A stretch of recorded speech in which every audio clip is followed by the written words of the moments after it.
Bienvenida a la Ráfaga Podcast, donde corre un aire fuerte, optimista y saludable. Mi nombre es Eila, entrenadora personal certificada y especialista en nutrición deportiva, y en este espacio compartiré contigo lo que me inspira, lo que me reta, lo que hace que me cuestione lo establecido y lo que día a día me ayuda a convertirme en mi mejor versión. Hablaremos de cómo sacarle el máximo a lo que la vida nos ofrece, persiguiendo un estilo de vida saludable, activo y feliz. Y aprenderemos herramientas para poder seguir gozando la vida de la mejor manera. Todo esto desde la sinceridad, la empatía, el amor y el querer hacer de este un mundo mejor. Espero que me acompañes en esta travesía y la disfrutes tanto como yo.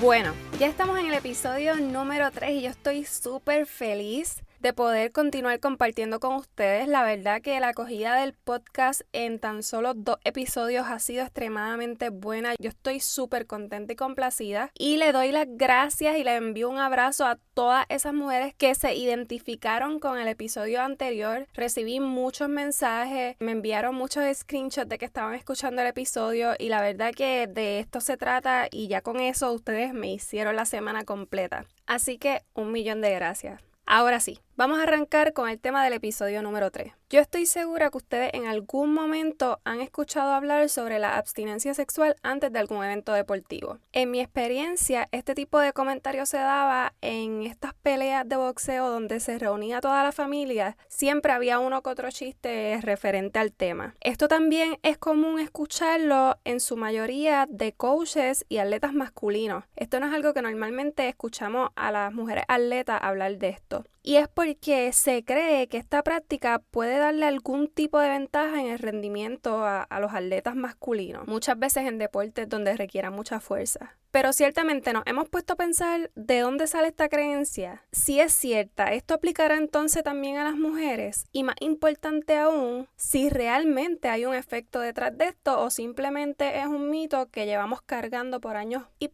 y pues al final es falso. De esto vamos a hablar hoy. Así que les invito a que se queden todo el episodio porque la verdad es que la información que encontré está súper buena e interesante y yo aprendí un montón haciendo este episodio. Así que de seguro ustedes también aprenderán algo nuevo hoy.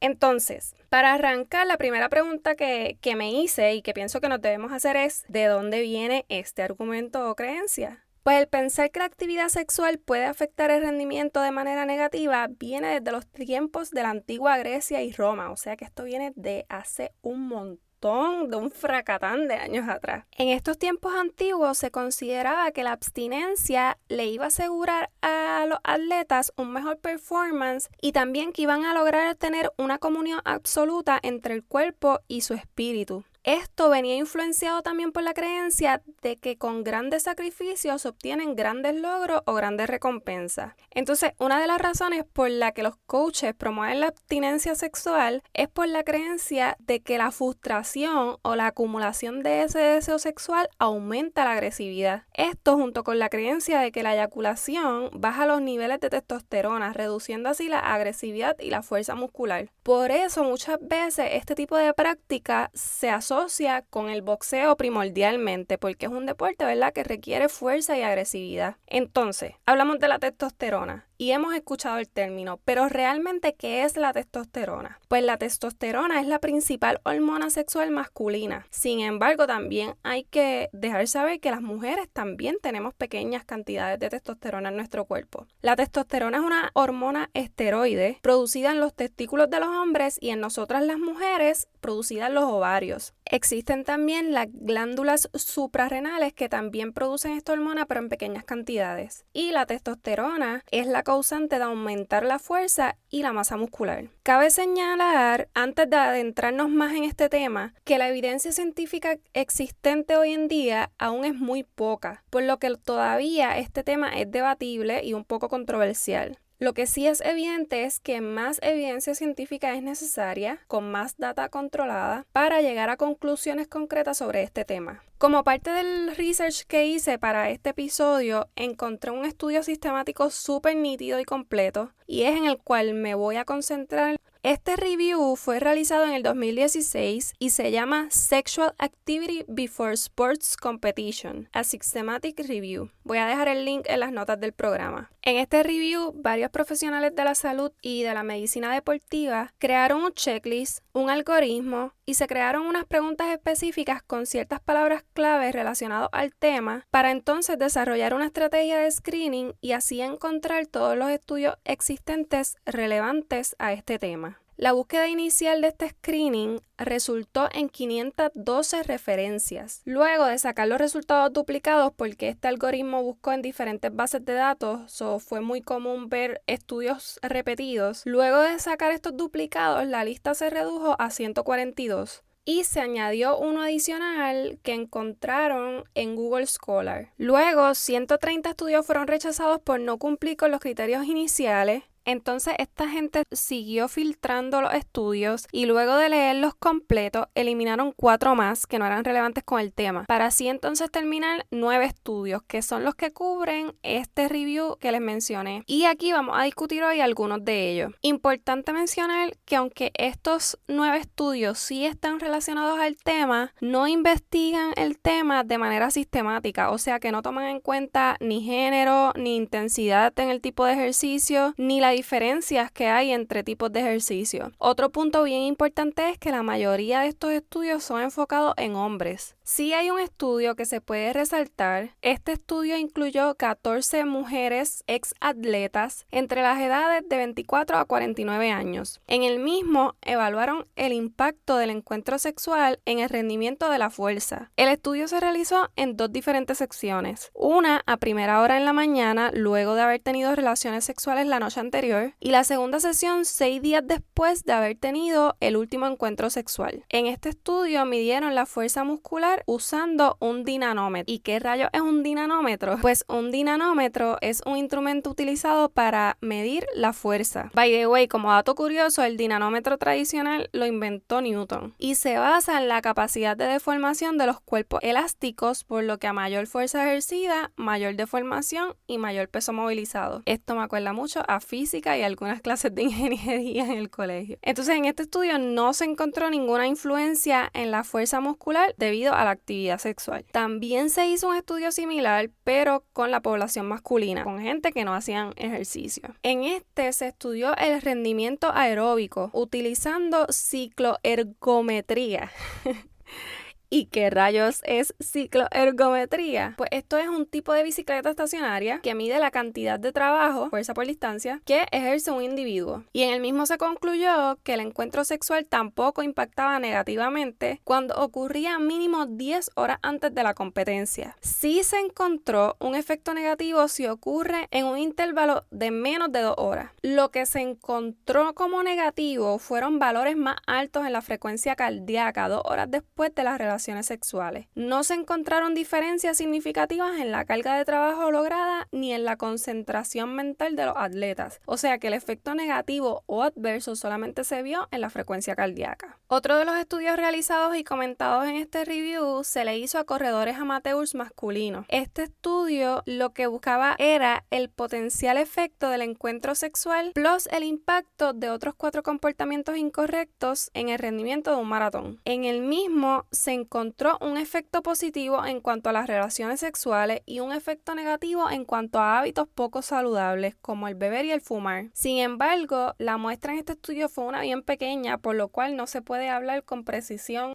Otro estudio se realizó utilizando el Hand Grip Test. El propósito de esta prueba es medir la fuerza isométrica máxima de los músculos de la mano y del antebrazo. Las mediciones para este estudio se realizaron la mañana siguiente de haber tenido el encuentro sexual y a los 6 días después, y tampoco se encontró ningún efecto negativo en la fuerza máxima. Otro tema que se discute mucho es el efecto de los niveles de testosterona luego de tener actividad sexual, y este es uno aún debatible. Por ejemplo, se han realizado estudios para medir los cambios en los niveles de testosterona en hombres luego del encuentro sexual y han demostrado que no afecta los niveles de testosterona a corto ni a largo plazo.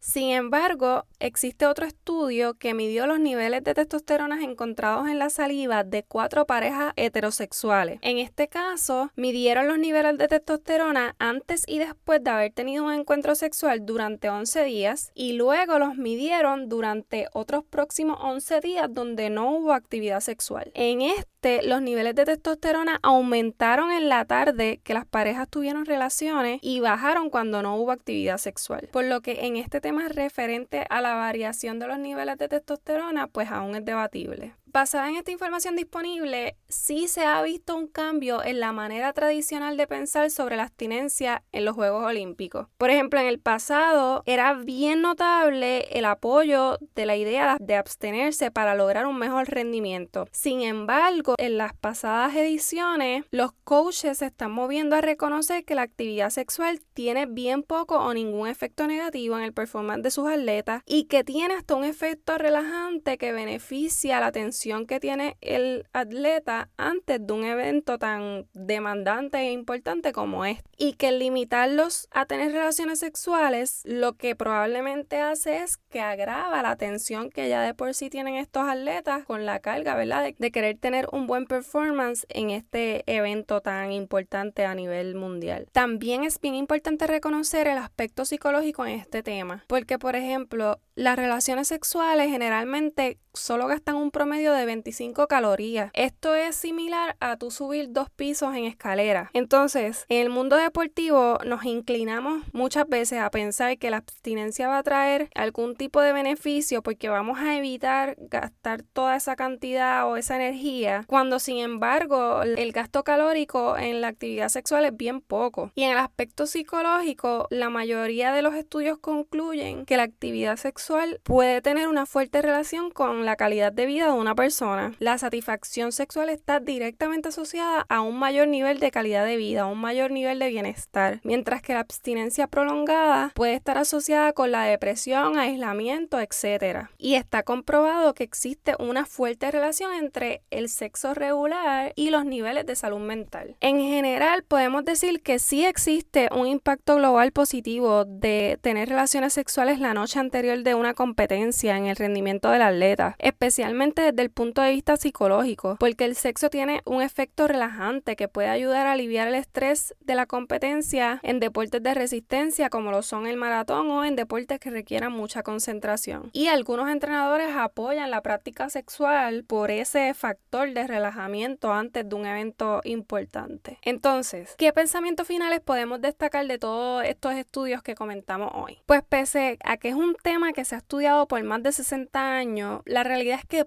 bien pocos científicos lo han estudiado de manera sistemática. Y aunque sí existen varios estudios, no se han utilizado los métodos científicos apropiados. O sea que la evidencia que existe no es suficiente para llegar a conclusiones concretas. Pero sí la evidencia que existe es suficiente para demostrar que no hay un impacto negativo en hombres y mujeres. Lo que sí está comprobado es que se debe evitar acompañar el acto sexual, por ejemplo, con trasnocharse, ingerir alcohol, ingerir drogas y el fumar. La realidad es que la idea de los beneficios de la abstinencia está basada en rumores y en anécdotas, no en data científica. Solo un estudio promueve la abstinencia y la mayoría de los estudios revelan ausencia de efectos negativos. Y también hay otros que enfatizan la importancia de mantener una vida sexual normal. Básicamente es más la información que sustenta que es saludable sí tener un encuentro sexual y prácticamente es nula la data científica que dice que puede tener efectos negativos. Otro punto importante es que la mayoría de los estudios están basados en atletas masculinos y actualmente la población de atletas mujeres está creciendo exponencialmente, por lo que es bien importante que se abran nuevas puertas a estudios de este tema que también tomen en consideración la anatomía, las hormonas y todo nuestro sistema femenino, por lo que es bien importante importante que se abran las puertas para estudiar también desde la perspectiva femenina los efectos de la actividad sexual antes de eventos deportivos importantes. Otro punto bien influyente e importante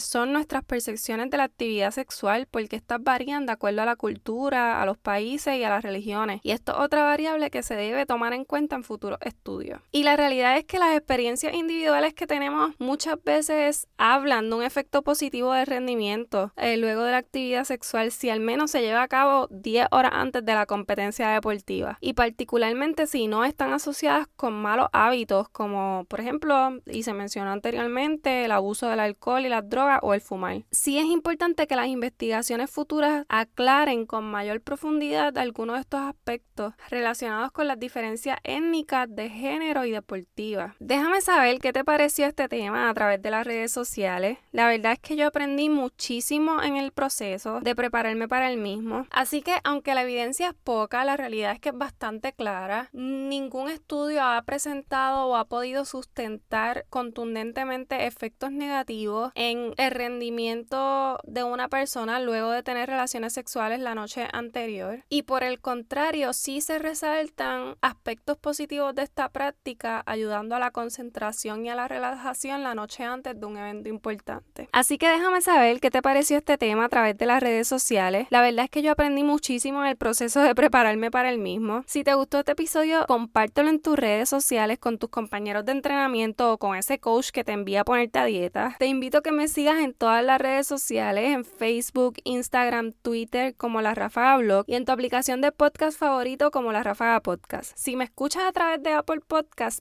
please, por favor, ayúdame a que todas estas horas de lectura y preparación valgan el esfuerzo y regálame 5 estrellas y un review, porque esto ayuda a que más personas puedan descubrir este podcast. Gracias por regalarme de tu tiempo, lo valoro con el corazón y me vuelven a escuchar el próximo lunes desde las 6 a.m. con otro episodio de La Ráfaga del Podcast. Seguimos gozando. Chao.